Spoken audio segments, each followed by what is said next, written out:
संचार के ऑसगुड मॉडल क्या हैं? चार्ल्स इवर्टन ऑसगुड ने 1954 में एक मॉडल का प्रतिपादन किया था।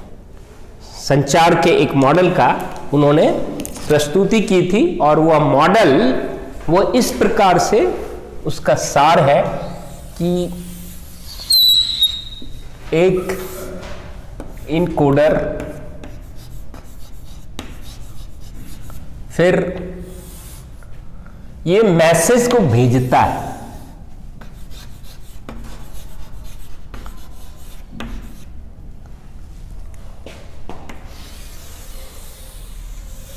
जब वो भेजता है तो रिसीवर जो है, उसको रिसीवर नहीं कहा इन्होंने, डिकोडर कहा। एक वर्ड को कंबाइन कर दिया। जैसे अब तक आप मैसेज पढ़ते आएंगे रिसीवर एंड डिकोडिंग, इन्होंने encoder and decoder word use किया कि जो एक व्यक्ति या एक यूनिट से जब संवाद संचार जाता है तो अगला उसको डिकोड करता है। So he calls encoder and decoder. Then interpreter,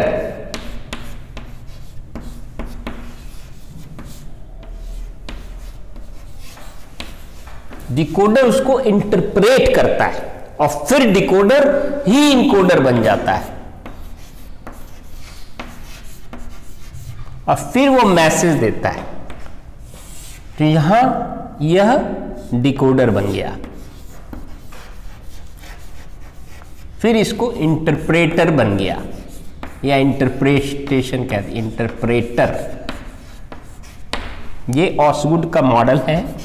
ये अगर तस्वीर के रूप में इसको देखें तो ये चार्ल्स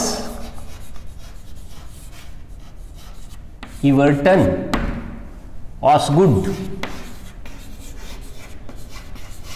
1954 अमेरिकन कम्युनिकेशन साइंटिस्ट। तो इनका मॉडल जो है, इसमें जो तत्व यूज किए गए, इनकोडर, डिकोडर, इंटरप्रेटर, मैसेज, इन सब तत्वों का इन्होंने प्रयोग किया।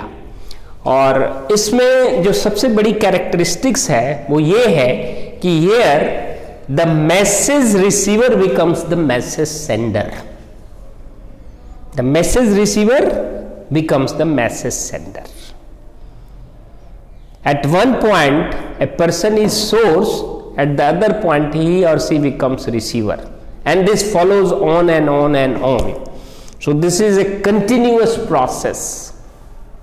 So the message sender becomes the message receiver, and the same person is the source as at one point, and the same person is receiver at the other point, and so this type of a process continues. So it is a cyclic model, it is a multilinear model, this is a highly interactive model, because the source and receivers, they interpret. He has not used the word source. Encoder and decoder, they are the interpreter. So he has talked about process of interpretation in this model, process of interpretation in this model.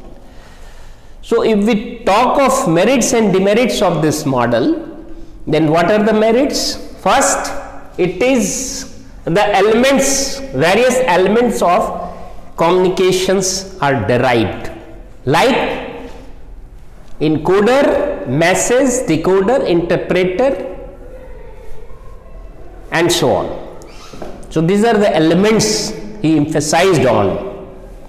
Then he has explained these elements and components in a meaningful manner, how this process works, how this process of interpretation works.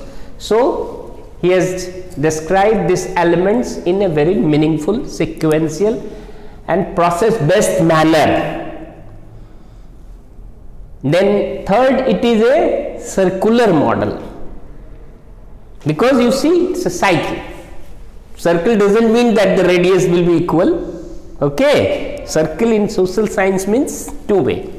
It's a bilateral process, it's a multilinear process.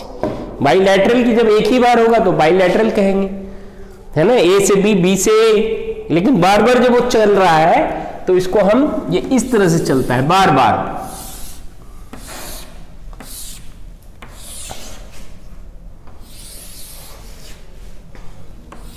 बाद में ये, इसलिए इसको हम multi linear process of communication कहते हैं।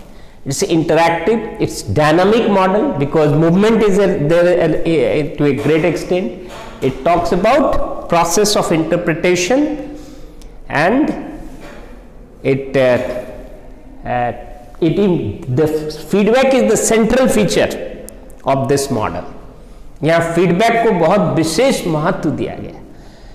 Feedback इस संचार प्रक्रिया का केंद्र बिंदु है। इनका मानना था कि बिना फीडबैक के संचार की कल्पना नहीं की जा सकती।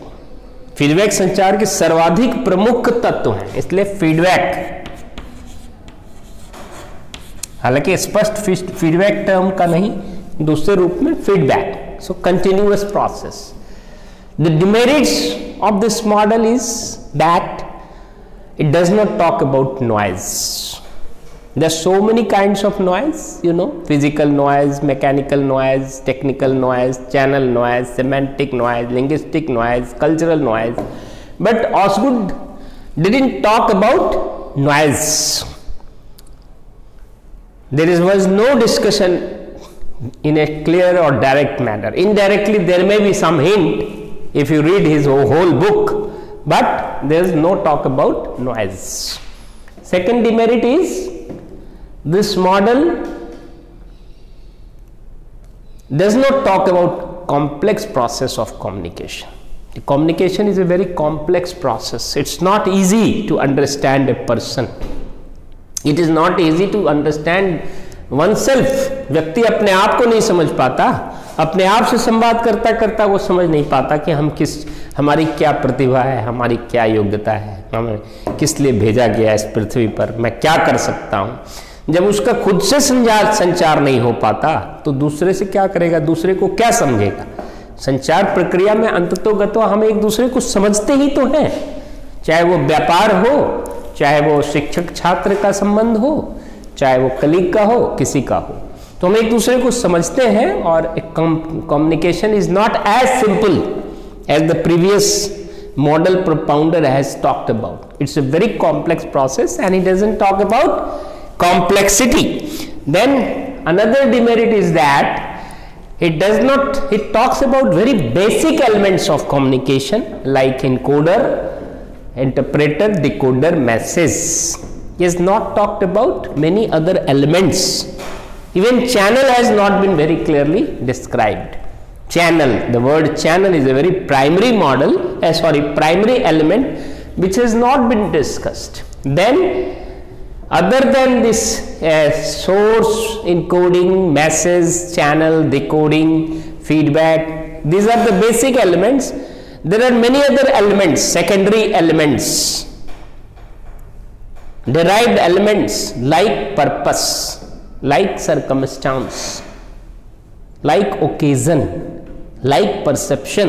These are the elements also of communication which has been talked about by post 60s communication scientist. तो बाद के संचार वैज्ञानिकों ने इन तत्वों की भी व्याख्या की है, ये इसके बियॉन्ड भी व्याख्या की है, लेकिन ऑसगुड के मॉडल में इनकी व्याख्या विस्तृत और व्यापक कोई व्याख्या नहीं है।